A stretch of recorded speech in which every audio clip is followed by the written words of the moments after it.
Hey everyone, welcome Happy back. New Year! Happy New Year, everyone.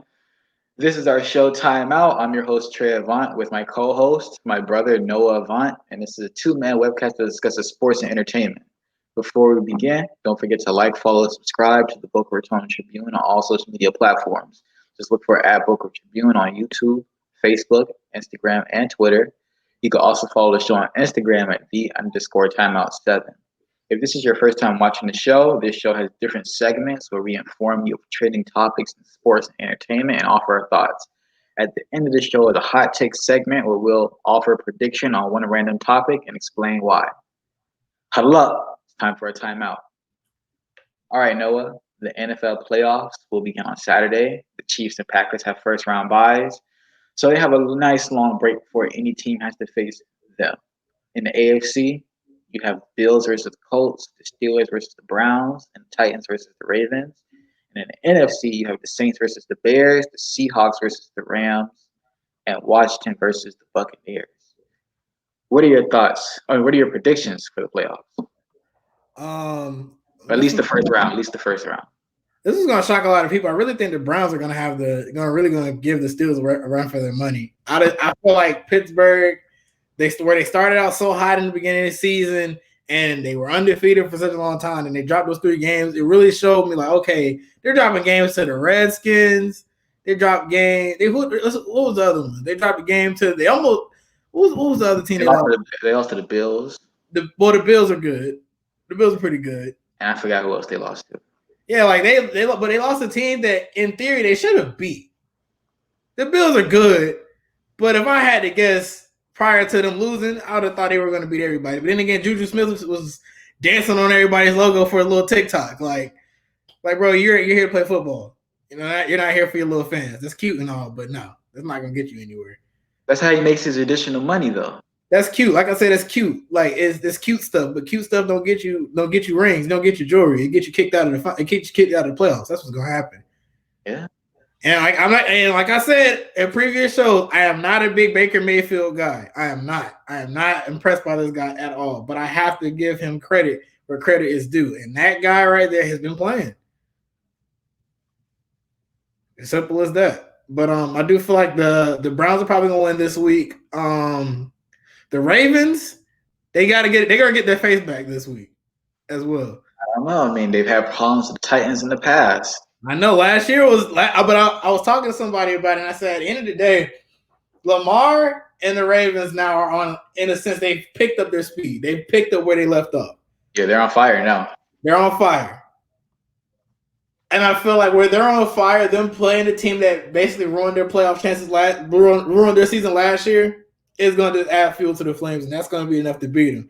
Now, the Bills and the Colts, this is a no-brainer. If anybody saying the Colts are going to beat the Bills, I mean, shout out to Naheem Hines, 919 GOAT, Garner High School, you know, and they're a good team, but I just don't see them beating that Bills with Tre'Davious White on the other side of the ball. Josh Allen, Stephon. Stephon Diggs, like that's tough.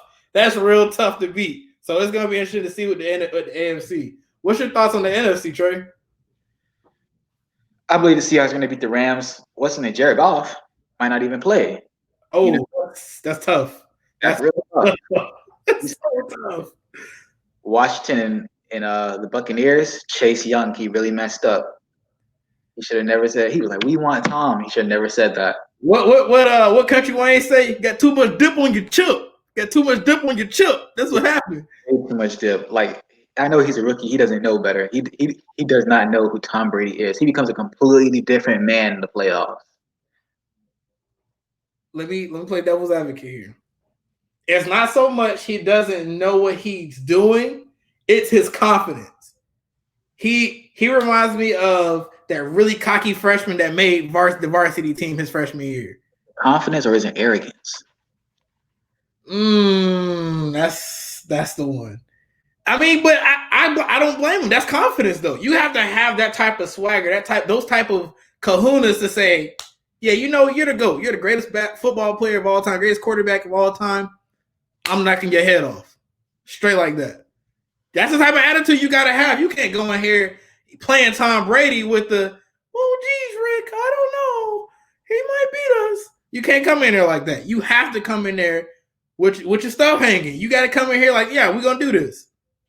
Yeah, but I mean, granted, there's another side of that sword because now Tom Brady's hearing this, and the coach even said something about it. He said, "You don't know what you just asked for." And Mike Evans is practicing this week. Yeah, he's good now. He's good now.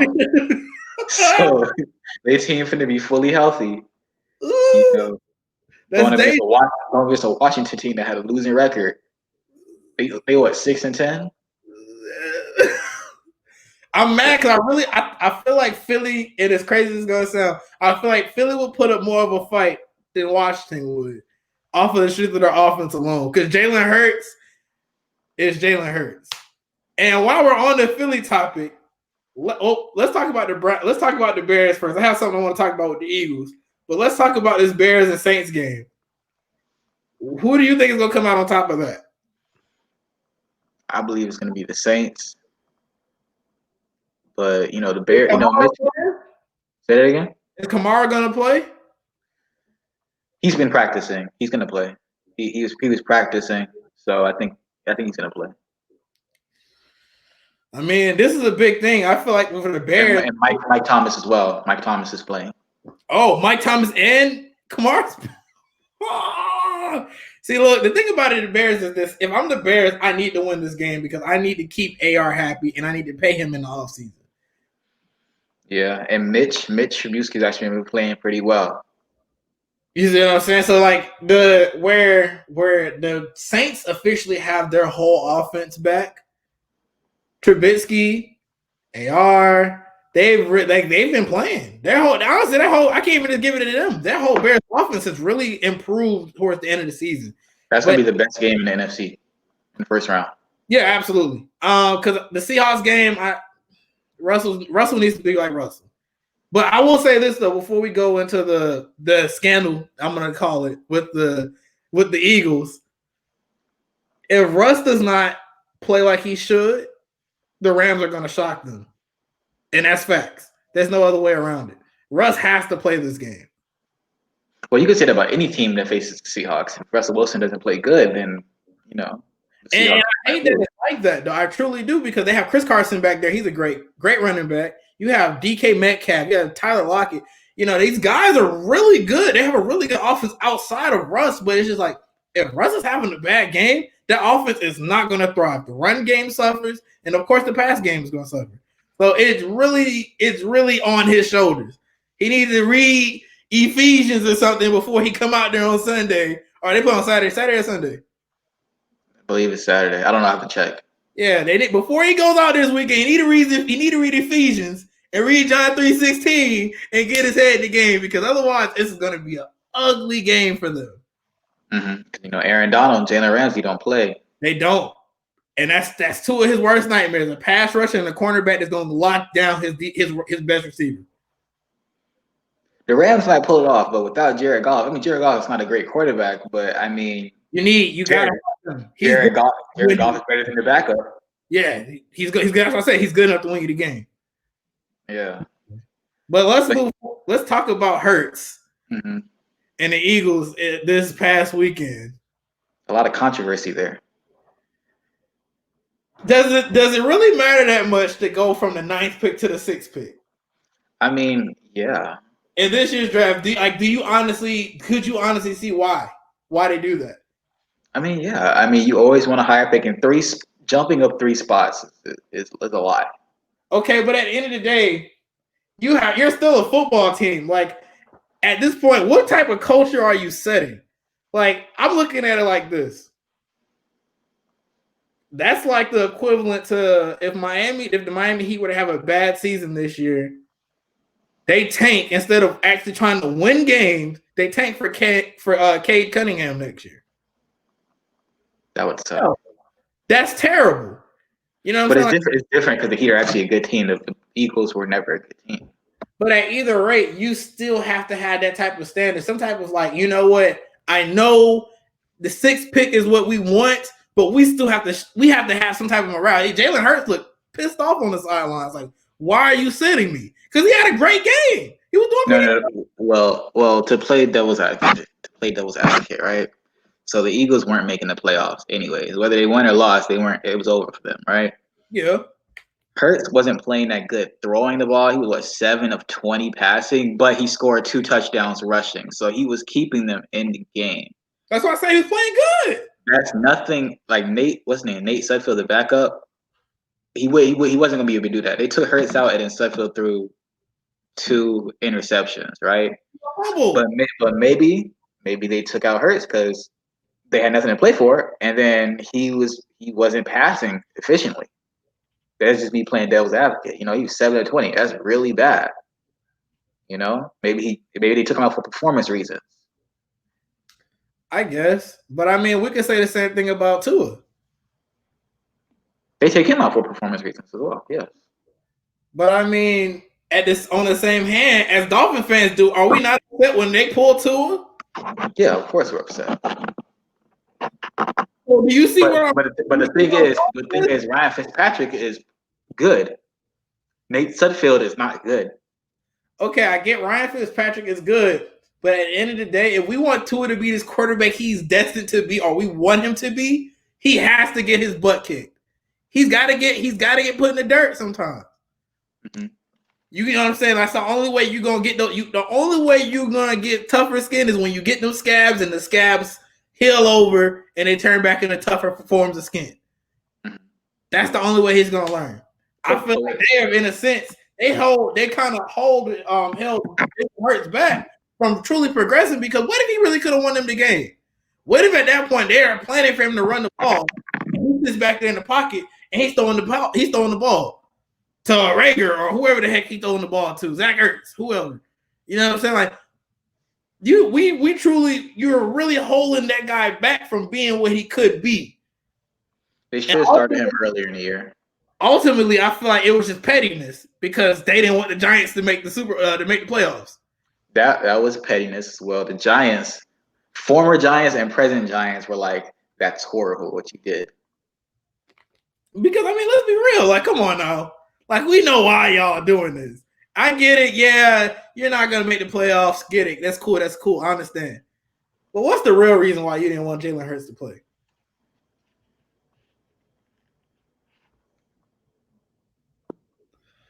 Hey man, speaking of Tua and the Miami Dolphins, my boy Shan, what's it, Chan or Shan? Chan don't matter. He's getting Chan out of here. Chan Galley resigned this week, and the Dolphins are currently looking for a new offensive coordinator. Trey, you really don't like this guy. You really don't like this guy. So, like, what are your thoughts on this? I kind of know, but just for the people at home. I'm very happy with the move. He came out of retirement last year. So, I mean, with the pandemic going around and his general ineffectiveness, I mean, it was pretty certain that he wasn't going to be with the Dolphins going into 2021. Valid. Because he's an older fella, he's an older guy. He plays an old style of offense. It's just him with Tua, it just didn't mesh. Tua plays much differently than Ryan Fitzpatrick. Tua is a smarter player. He throws shorter passes. He just, he marches his way up the field slowly but surely, similar to like a Tom Brady, like a Drew Brees. Ryan Fitzpatrick, that man goes for it all. He's high risk, high reward. He gets the ball, he's throwing deep. He don't care about nothing.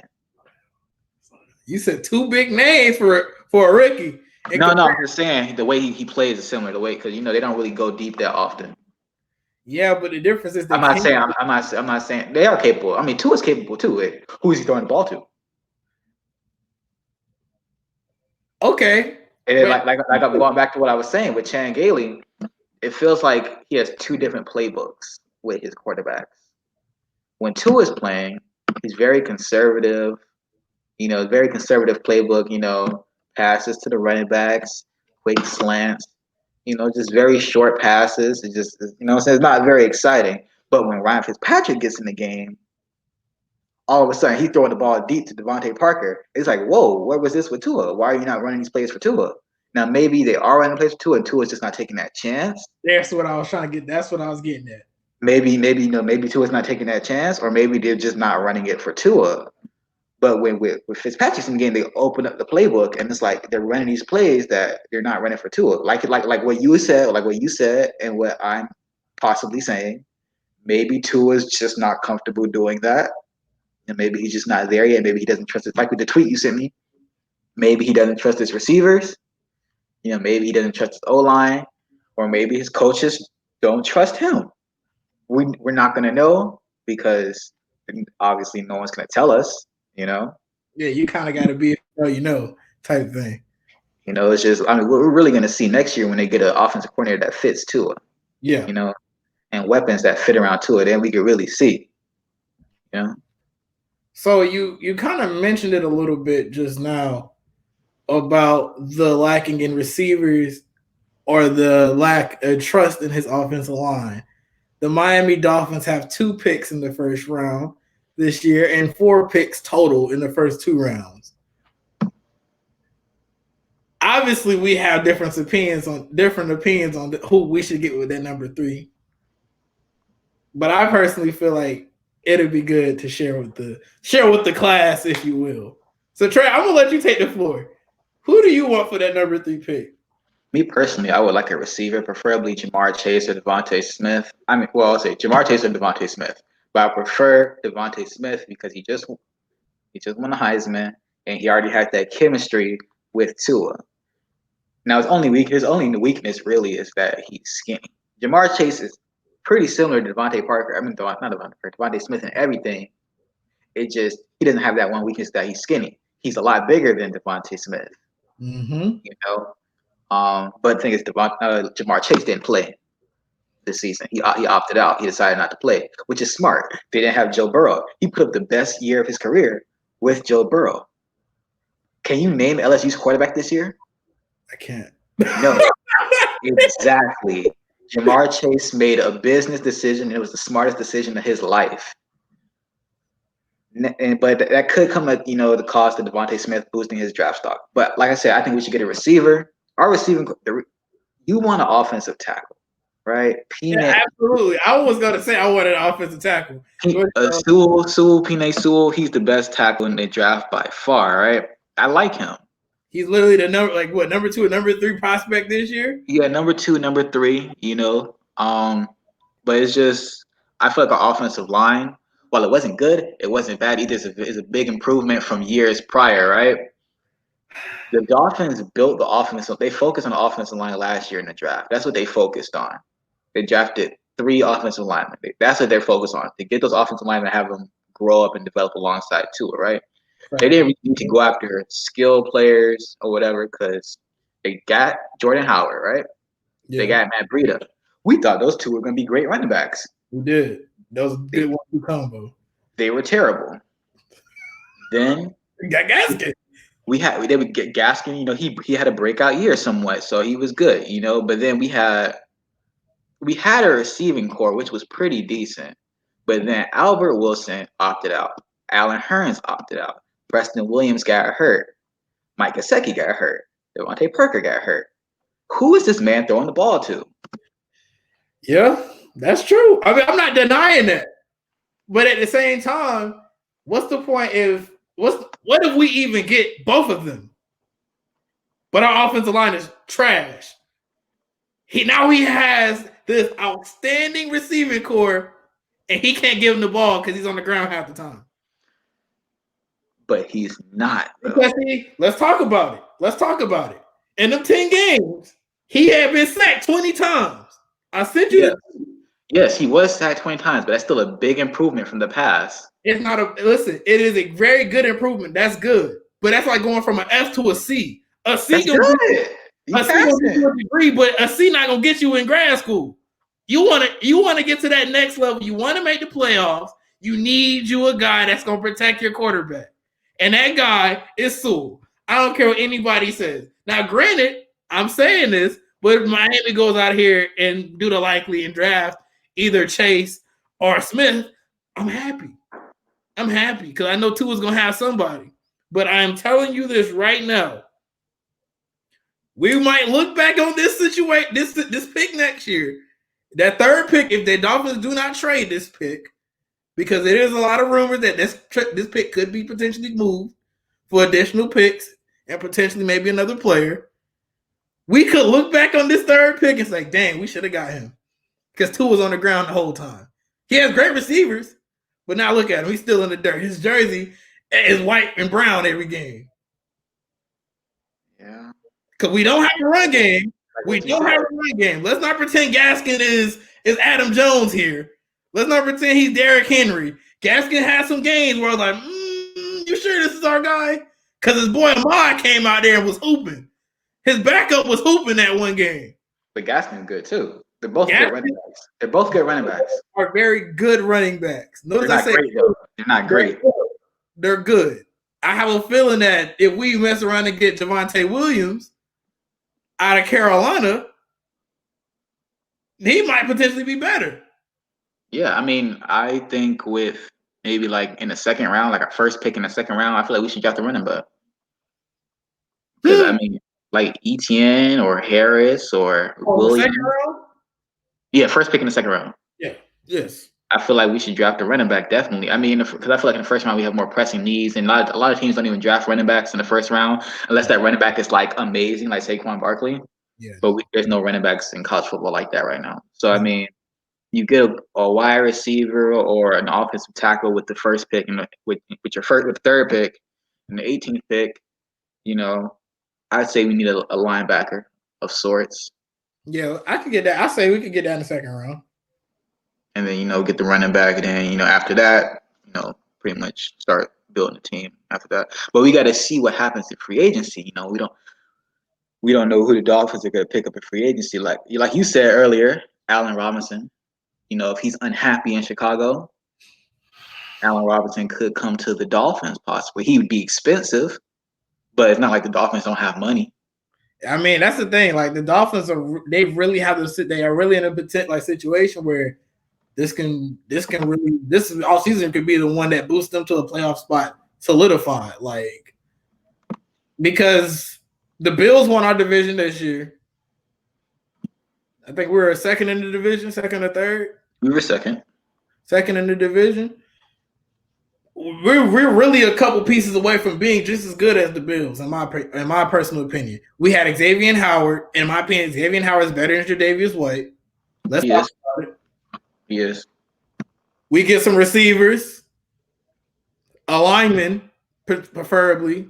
We need some linemen. We need a guy that's going to we need some solid guys. We have young guys, but we need somebody that's going to show these young guys what you need to do to be great.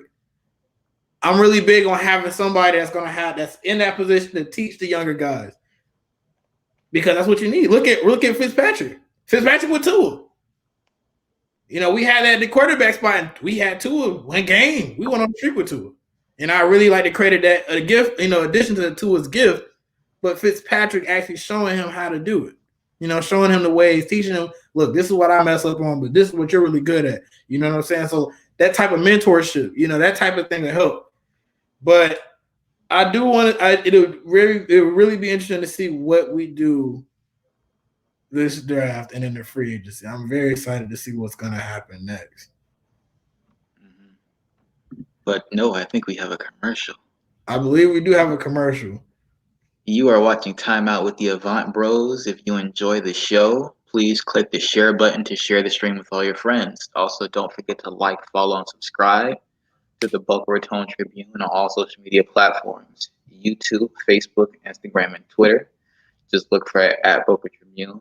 You can also follow the show on Instagram at _timeout7. See you soon.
And we're back. What it is. Welcome back, everyone.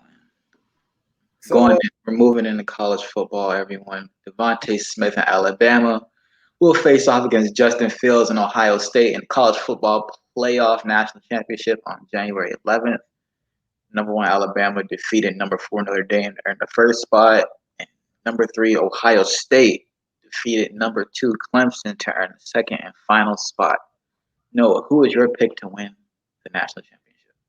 I mean, I feel like I'd be a plumb fool to not pick Alabama to win this. But I'm gonna say this about Justin Fields. Because this is my guy.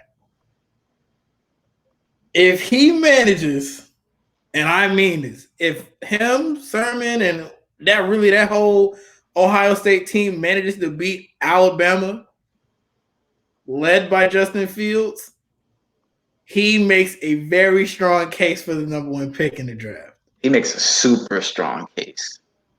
Like that's a rock solid case. Because I look at it like this. When they played Clemson, Trevor Lawrence threw for 400 yards. And I think he threw up to 10 more passes, I want to say. With his average yards per pass, I think it was like 8, maybe like 7 or 8 yards per attempt, where Justin Fields was like 10. And this is injured. He got cracked. He did get cracked. He got cracked. And he was still balling. I think he got cracked and went out there and threw another ball. I was saying that to say this. You got a quarterback in Justin Fields that is athletic. He can run the ball. He can throw the ball. Maybe, arguably just as far as Trevor Lawrence can. Not as accurate as Trevor Lawrence. But you can teach accuracy. You cannot teach arm strength. You can teach better decision making. You cannot teach how to run the ball faster. You can't teach nobody that. That's a gift. That athleticism he has is what separates the two of them. And I'm telling you, in the modern NFL draft, you have D linemen that are arguably just as fast as your tight ends, and maybe even some of your running backs, slower running backs that can get in the backfield. Like you really want a guy that can move the ball. Trevor Lawrence tried to run the ball against Ohio State, got cracked. He was mad. He's like, "Yo, you can't hit me like that." No, he wasn't trying to run. It was one of the option plays, and he tried to get out of the way, block or whatever he was trying to do. Well, once you pass that line of scrimmage, once you pass that line of scrimmage, you're not safe anymore. But like I'm saying, that's what I'm trying to say. When it comes down to it, I truly feel like when it really boils down, Justin Fields, if he goes out there and beats Bama, there's nothing more to talk about. He's the better quarterback in this draft. But Trevor Lawrence also beat Alabama in the past. That's true. I think it was his freshman year, right? Was it? Mm-hmm. But he also, I think that when I saw the record, Clemson and Ohio State, Justin Fields only lost one of the few losses in his whole starting career as a starting quarterback was Clemson. And you said those were the only games that he lost?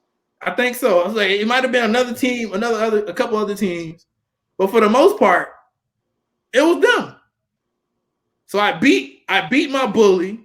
Now, if I beat Debo, you're not going to tell me I'm the best guy in the league? I'm not the best quarterback in the draft? That would really give the Jaguars something to think about.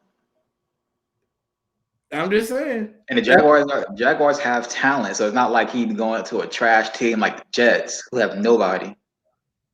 The Jaguars actually have some pieces. They just missing, the quarterback, a couple offensive line. They're missing a lot, but not as much as the Jets. So they'll be going. Trevor Lawrence or Justin Fields will be going into a pretty solid situation. Thank you. That's another good one.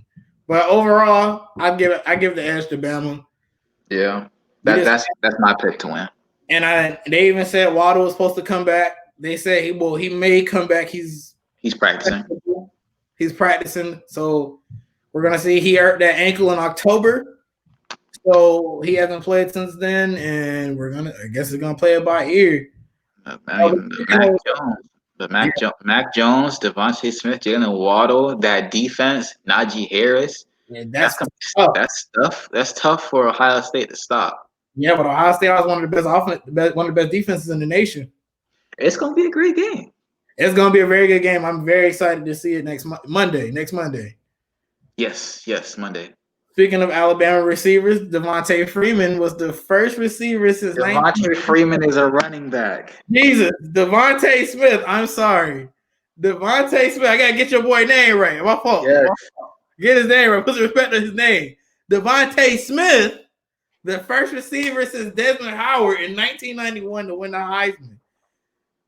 Trey, this is your guy. That's my guy. This is your guy. So, like, how do you like? What was your thought process? Like, what were you thinking when you saw that he really beat out not only his teammate, but he beat out the potential number one pick this year in the draft for Heisman? That goes to show you how elite he is. That a wide receiver won the Heisman. It's crazy because he beat out his own teammate who was a quarterback. Right. The quarterbacks usually win. See, it's hard for a receiver to win because he relies on the quarterback. Now, running back don't have that problem because once they get the ball, they can do whatever they want, really. You know? Right. So it was kind of it benefited both of them, but it also was detrimental to Mac Jones and Devontae Smith because they relied on each other. You know, Trevor Lawrence, he was elite by himself. So was Kyle Trask. You know, they didn't. You know, they spread the ball around, so no one like rivaled them on their own team. So that's why I kind of thought Mac Jones would win simply because he's a quarterback. You know, but I think Devontae Smith won because he's been elite. He was elite with Hurts. Well, not really Hurts because Hurts was the backup. So he was elite with Tua and he was elite with Mac Jones. Hurts was a starter and then he got hurt and Tua came up. No, I'm saying no because Devontae Smith when he came because he was a junior. So yeah, you're probably right. Yeah, he played. Yeah, but yeah, he was with Hurts. Is he the best receiver to come out of Bama? Yes, I know everybody says Julio.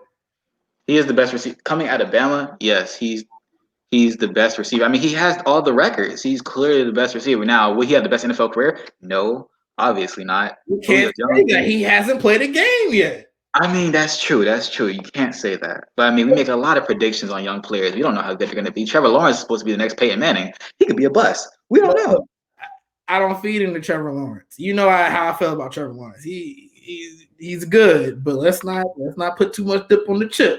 Because he doesn't run the ball a lot. That's why you don't like him, because he doesn't run the ball a lot. In an NFL, like in the future, you're not going to be able to have a pocket quarterback. The pocket quarterback. He's not a pocket quarterback though. He ain't gonna be running the ball. He's not gonna be running a lot. But I'm saying, like, he's acting like he's a statue in there. Trey, the NFL is going to force him to be a statue in the next level. He is not going to be moving the ball like everybody think he is on the ground. I promise you. He's going to get licked one good time, and that's going to be all she wrote. Look at Joe Burrow. I mean, I hate to say it like that, but look at Joe Burrow. Look what happened to him. I mean, Joe Burrow's not a running quarterback. Joe Burrow is actually a pocket quarterback. He actually doesn't run. He moved the ball a little bit in college just as much as Trevor Lawrence did. Trevor Lawrence is way more athletic. I guess they look in my eye. They're about the same. Athleticism. They don't. They. If I'm sitting up there, I know why you say that. If I'm Bobby Wagner sitting up there at middle linebacker and I see Trevor Lawrence, I am praying to the good Lord above that he runs out the pocket so I can clean his clock because he's not going to outrun me. I mean, it's Bobby Wagner, but I understand what you're trying to say. I understand what you're trying to say. But I understand what you're trying to say. But just going back to Devontae Smith, he's elite. I feel like he's going to be a great NFL player. I don't know if he's going to be better than Julio. I don't even know if he's going to be better than Amari Cooper, like the other Bama receivers. But we'll see. He's the best receiver to come out of Bama. That's my thoughts. But we got to move on. We're moving on to the NBA now. We have a lot to cover. You know, games. You know, it's hard to cover basketball games. They happen like every day. You know, so it's not like like, oh, on Sundays and we can just cover that. No, it doesn't work like that. But just running through some stuff. The Sixers have the NBA's best record. They're 7-1. Doc Rivers. Your Doc Rivers, that's a Doc Rivers effect. But on the other side of the spectrum, the Pistons have the worst record at 1-7. And Killian Hayes tore his labrum. So Killian Hayes, the rookie who was starting, he tore his labrum. I mean, bro, yeah, look at it like this. They lost Christian Wood. That was their best player. They should have signed him back. I don't know why they thought that was a smart decision. Because stupid. He's hooping in in Houston. You know, Houston has a really good thing going on down there, but it's unfortunate to see how the Pistons really just kind of let him go, and now their whole season's going belly up. Already. Yeah, and it's only a 72-game series. 72-game season, so good luck making the playoffs. Brad Beal. Speaking of making the playoffs, poor Brad Beal, bro. He dropped 60 and lost. That's ridiculous. That's that Devin Booker effect. That's that Devin Booker effect. Yo, you're leading the league with 34 points a game. And you're losing still. I think they lost by 10 last night? I think so, yeah. They lost by 10. Yeah, you have Russell Westbrook. They're 2-5. And they still managed to lose, bro. Like, I know he's kicking himself, but everybody has to stop looking at those dollar signs. You better ask Carmelo. I bet Carmelo would have wished he would have took that contract Pat Riley was trying to offer him in Miami so he could play with Wade and Bron. But he was like, there's no money, you know. They're like, but Denver's offering me money, man. Good luck. All right. I mean, it's not as crazy as Bradley Beal signed a 2-year extension. So I mean, but still, yeah. Jokic is leading the league in assists. I mean, that's not a big surprise. He grew up a center. But you gotta understand, he's not a regular center. He's like AD. They both he's out of guards. They hit these massive growth spurts, and all of a sudden now they still have the guard mentality. They still know how to play like a guard. They don't play like they're big men now. Yeah. And it doesn't hurt that he has weapons around him. Yeah, I mean, he's their team's primary facilitator because their starting point guard is a scorer. Yeah, I mean the Nuggets really have it made right now, in that sense. Andre Drummond's leading the league in rebounds of 14.1, and Miles Turner, this one really shocked me, leading the league with blocks. The are really hooping right now. Oh yeah, Miles Turner. I was thinking about Larry Nance. Yeah. Yeah, no. Larry Nance is leading the league in steals. Yeah, but Miles Turner, 4 blocks a game. Indiana is what? Only has 2 losses? Yeah, they're doing better than we are in Miami. Oh, much better. Sabonis, Turner, Oladipo, averaging like 23 points a game. Maybe getting rid of Nate McMillan really was the maybe thing to do. Maybe that was the problem. Who knows? So, interesting story here. Let's talk about these rookies first before we get into the expansion, because that's a pretty big one right there. So the best rookies in the league right now are Anthony Edwards, LaMelo Ball, James Wiseman, and Tyrese Halliburton, right? Now I remember talking about Anthony Edwards, and I feel like he's the biggest shock out of all of these guys because of how he interviewed. But then again, when you think about it, he had the size. And most of the guys that go to Georgia to play basketball, when they come to the league, they do pretty good because who the heck goes to Georgia to play basketball unless you're good? Like if you're not Georgia, not Georgia, like the football schools in the SEC, like Alabama, like Colin Sexton going to Alabama.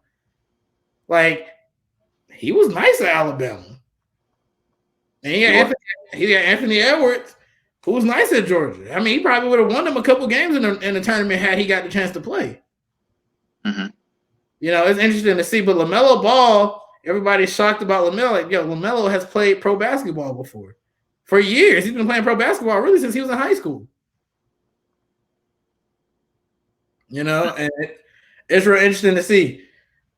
But James Wiseman, that was an interesting pick. I was surprised they didn't pick up LaMelo. Well, that's a good pick.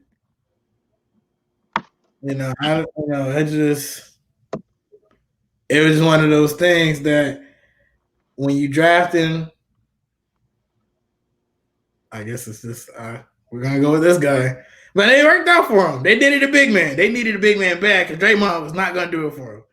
Mm-hmm. It's not gonna do it for him, especially with Damian Lillard saying that he wants him in Portland.